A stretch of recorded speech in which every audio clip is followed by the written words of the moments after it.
My name is Seshme Holloway. I am the Managing Director of JRS Solutions. We are an electronic security solutions company.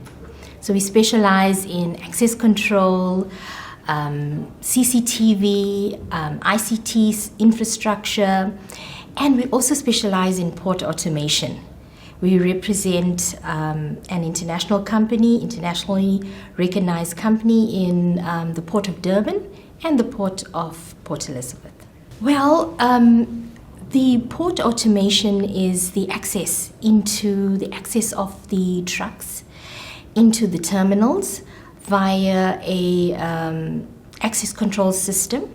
So we maintain and we support that automation access into the port. With regards to my journey, we've been in business for the past 16 years. It started as a small family run business. I actually started selling stationery. As a mother of 3, after I had my 3rd child, I decided to try and do something, become an entrepreneur, so that I could actually just be more flexible. But what it grew into something that was beyond my expertise, and so I joined with my husband, who's electronics engineer, and he's an expert in the industry. And we joined forces, and we decided to market the business. And so I was thrown into a male-dominated industry, in the ICT industry. I had to learn a lot about electronics and CCTV and surveillance and access control. So, and attending those site meetings. So it was very daunting, but through perseverance, we managed to become an internationally recognized company, going for 16 years now. Well, my dream was to build a business that has a lasting impact, to build a legacy.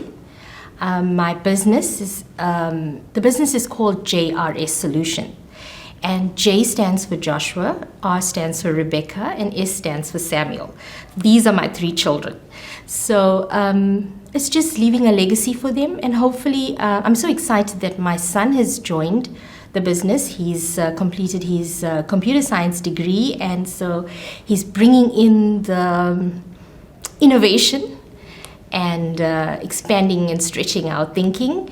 And yes, so it's a business that has a lasting impact on the economy and that creates more jobs and also empowers people. It's not just about creating jobs, it's about empowering people, and I'm very passionate about that. What has inspired me is my faith. And I'm anchored in my faith, and that's what anchors me. And I've been so privileged to have mentors along the way through various enterprise development programs that I have the privilege of being accepted in. I think it's for the past 10 years now. Supply development programs and outstanding coaches and mentors that have shaped not just the person who I am, but the business has gone into another level.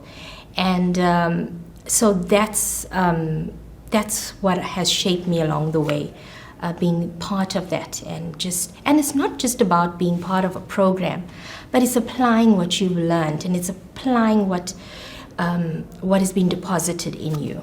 Okay, so we for 2 years now, we moved from being SME, a small business, to a QSE. And we just started, but we are heading into that level.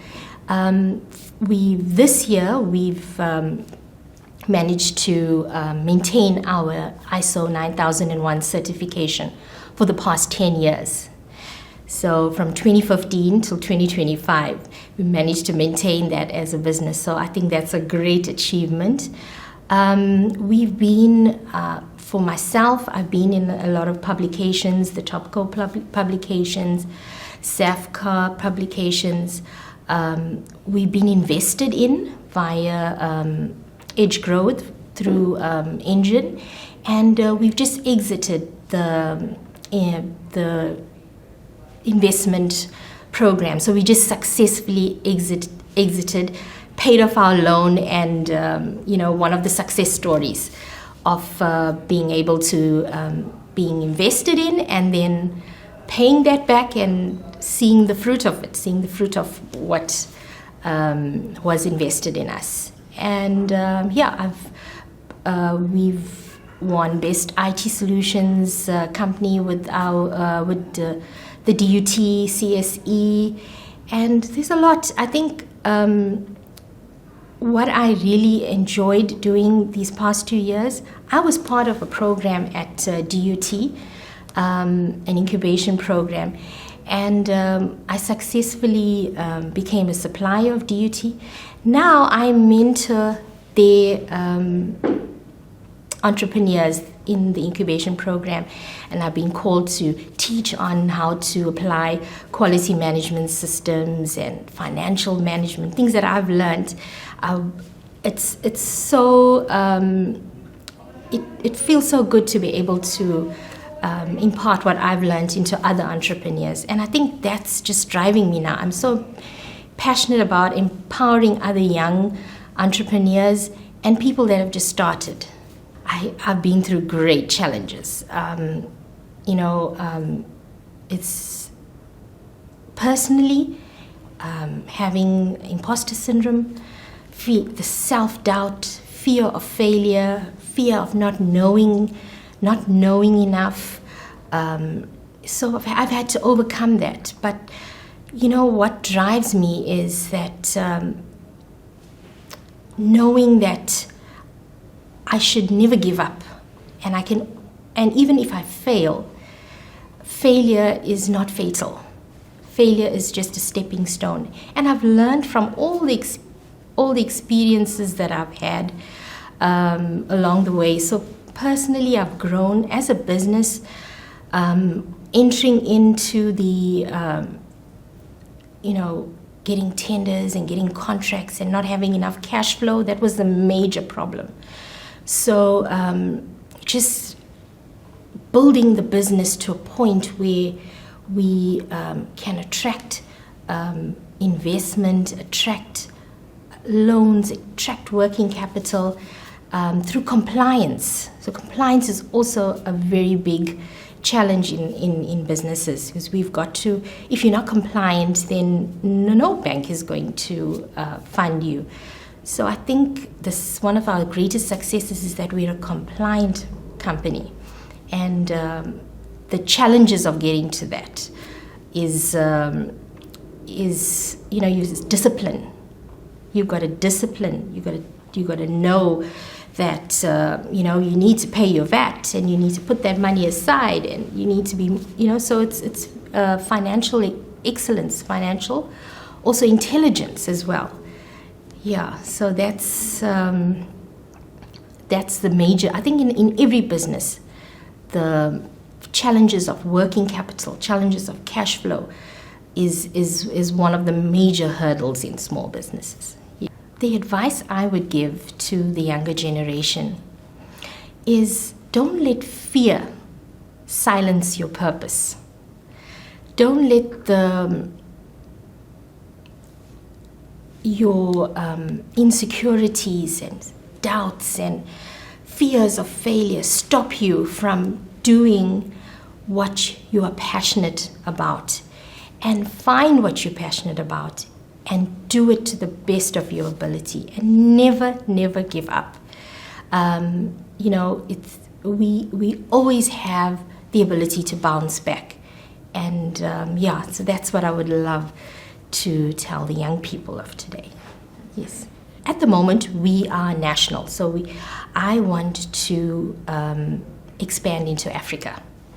The goal is to become a hub in Africa and to manufacture export-ready products and to be able to not just Africa but go global, because we're already representing an international company in Europe.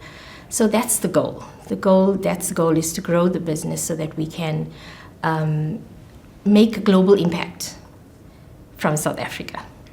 Oh, to be honest with you, it's not easy. It's not easy to find balance. Balance is something that, it's, if I told you that I've got it all together, I don't think we ever can get it all together. But we've got to start prioritizing ourselves and prioritizing self-care, even if it's just something small every day. And life is hectic. It's family, it's you've got children, there's the business, and I'm involved in our church, in our community, and in a lot of other initiatives. So there's a lot of demands all around, and what keeps me grounded is that I find the time to, I would say, for me, it's called prayer. But whatever faith you are is in meditation, reflection, and starting your day off knowing what you're going to do for the day. That's the biggest. I find when I don't know what I'm going to do for the day, then the day takes me. But when you know what you're going to do for the day, then you have that time to prioritize. I can do that. So knowing what your day is going to be like, and I think I have children that are now, two of them that are now young adults in university, and my son is almost out of school. I would advise young mothers to take the time to go to that sport event, go to that ballet rehearsal, spend more time with your children, because time flies, and you sit back and you realize, where has time gone? And family is priority. Sometimes we can get so involved in the business and chasing making money, but then we end up losing our values and losing quality time with our children. So that's what I'd love to encourage everyone to do. I'd like to thank Top KZN businesswoman just for the opportunity and just allowing us to tell our story. And I think for every woman out there, it's so important that our story is heard, because everyone has a unique story. Everyone is authentic. In a life where social media wants to put us in a box, and the pressure of following a certain image, the pressure of wearing a certain brand, the pressure of that, but just knowing that we are all in our own space, in our own lane, making a difference, and to be able to hear everyone's story, that is priceless.